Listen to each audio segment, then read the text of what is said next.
আসসালামু আলাইকুম রহমাতুল্লাহ। সম্মানিত ভিউয়ার্স, আজকে 18ই জিলহজ, এই মহাপবিত্র ঈদে গদিরে খুম উপলক্ষে আমি সকল রসুল প্রেমিক, অলি প্রেমিক এবং আওলাদে রসুল প্রেমিকদেরকে জানাচ্ছি ঈদ মুবারক এবং সকল মুসলমানগণকে জানাচ্ছি ঈদ মুবারক। আজকে ঈদে গদির মাওলার অভিষেক দিবস, মাওলায়াতের দিবস, মাওলা আলী আলাইহিস সালামের অভিষেক দিবস।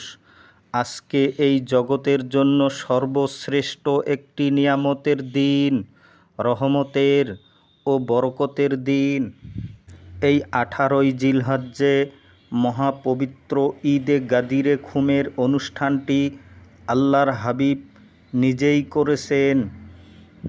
আমরা এই পবিত্র ঈদে গাদির সম্পর্কে জানি না, কেননা রাজশক্তি উমাইয়া আব্বাসিয়ার রাজবংশের কুচক্রান্তে এই ঈদে গাদিরে খুম দিবস সমাজের বুকে পরিপূর্ণভাবে প্রতিষ্ঠিত হতে পারে নাই।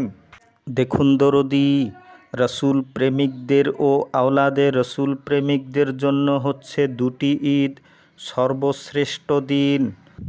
তার মধ্যে একটি হচ্ছে 18ই জিলহজ, ঈদে গদিরে খুম, মাওলায়াতের দিবস, এবং অপরটি হচ্ছে রাহমাতুল্লিল আলামিনের শুভ আবির্ভাব দিবস, ঈদে মিলাদুন্নবী, কুল কায়নাতের। এবং রসুল প্রেমিকদের জন্য এটি হচ্ছে সবচেয়ে খুশির দিন, রাহমাতুল্লিল আলামিনের আগমনের দিন। সমস্ত আহলে বায়াত ও পাক পাঞ্জাতেনের প্রেমিকদের জন্য হচ্ছে সবচেয়ে বেশি খুশির দিন।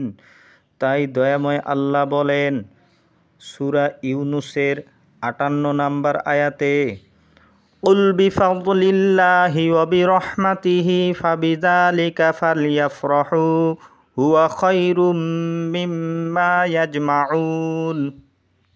আল্লাহ বলেন, হে রসুল, আপনি বলুন, আল্লাহর অনুগ্রহ ও রহমত প্রাপ্তিতে তাদের অর্থাৎ মুমিনদের খুশি উদযাপন করা উচিত এবং এটাই হবে তাদের অর্জিত সকল কর্মফলের চেয়েও শ্রেষ্ঠ।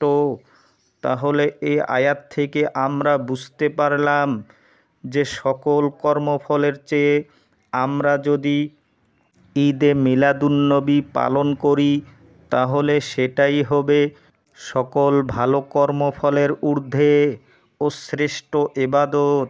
আশা করি আপনারা বুঝতে পেরেছেন।